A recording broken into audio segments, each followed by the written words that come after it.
El pelo es una estructura queratinosa que se desarrolla como consecuencia de unas pequeñas células germinativas o células madre que las generan. El pelo es, por tanto, el resultado de un proceso celular. Estas células se encuentran en reposo dentro de la epidermis. En un momento determinado y por razones aún desconocidas, se activan para el inicio de la formación del pelo. Es entonces cuando la epidermis se engrosa y las células madre comienzan a migrar hacia la dermis.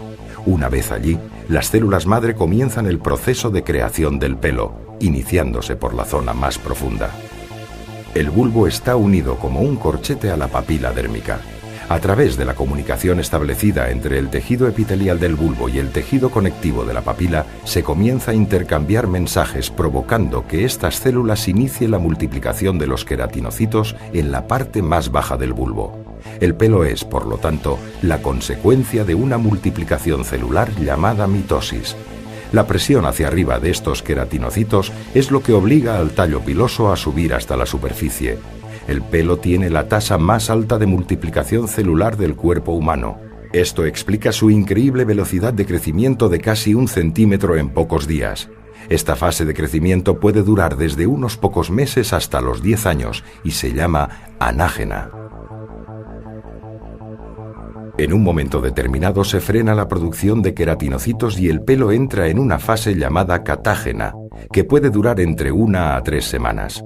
El volumen del bulbo disminuye y se separa de la papila, comenzando a ascender a la superficie de la epidermis. Esta separación significa la muerte del pelo. A partir de este punto, el pelo se desprenderá con cualquier ligero movimiento. Esta fase se llama telógena. Durante dicho periodo, la papila abandona las profundidades de la dermis y permanecerá durante varios meses en una fase latente o de reposo. Pasado cierto tiempo y ante un estímulo aún desconocido, se restablecerá la comunicación entre el bulbo y la papila y comenzará un nuevo ciclo del pelo. La depilación es el proceso mediante el cual el pelo es eliminado de la piel. Tal y como acabamos de ver, las células germinativas son las únicas responsables de la aparición y el crecimiento del pelo, por lo que si en la depilación estas células son destruidas, el pelo nunca más volverá a crecer. Hablamos entonces de depilación permanente o definitiva.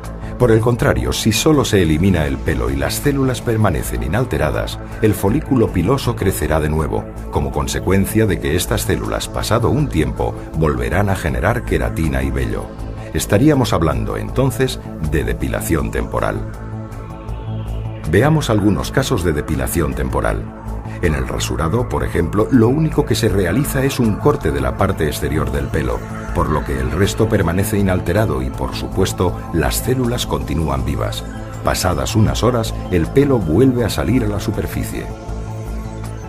En el caso de la depilación con cera o pinzas, el pelo es arrancado íntegramente, pero las células germinativas ni se alteran ni son afectadas, por lo que siguen produciendo queratina. Después de unos días, el pelo es visible de nuevo. La depilación permanente solo será posible, como ya hemos comentado, mediante la eliminación de las células madre, pero ¿cómo conseguirlo?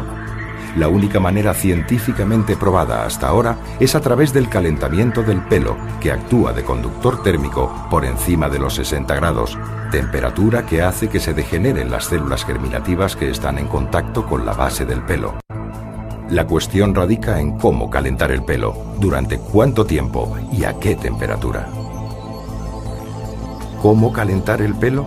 El pelo se puede calentar gracias a una sustancia propia llamada melanina, un pigmento que hace en función de su mayor o menor cantidad que el pelo sea más o menos oscuro o moreno. Pues bien, la melanina, además de otorgar el color al pelo, se caracteriza porque es capaz de absorber un determinado tipo de luz y transformarla en calor.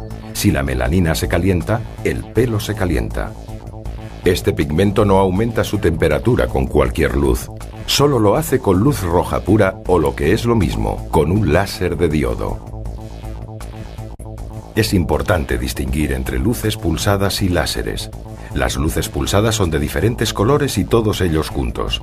En este caso, la melanina solo absorbería la parte roja, por lo que el pelo se calentaría muy poco. Los láseres, por el contrario, emiten un único color.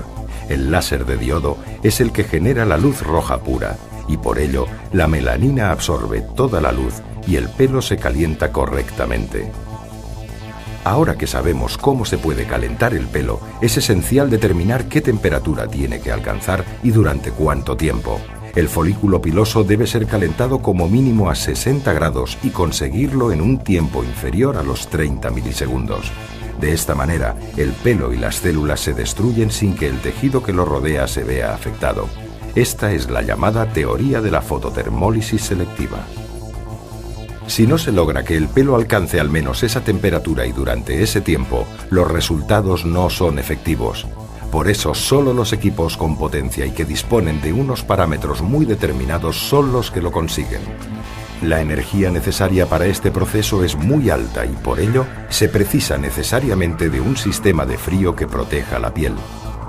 Por lo tanto, y como resumen, para conseguir resultados definitivos en depilación es necesario utilizar un láser de diodo de 810 nanómetros con alta potencia que primero enfríe la piel y a continuación emita la energía suficiente para calentar el pelo y degenerar las células pilosas. El pelo, pasados unos días, es expulsado por la piel y no vuelve a crecer más.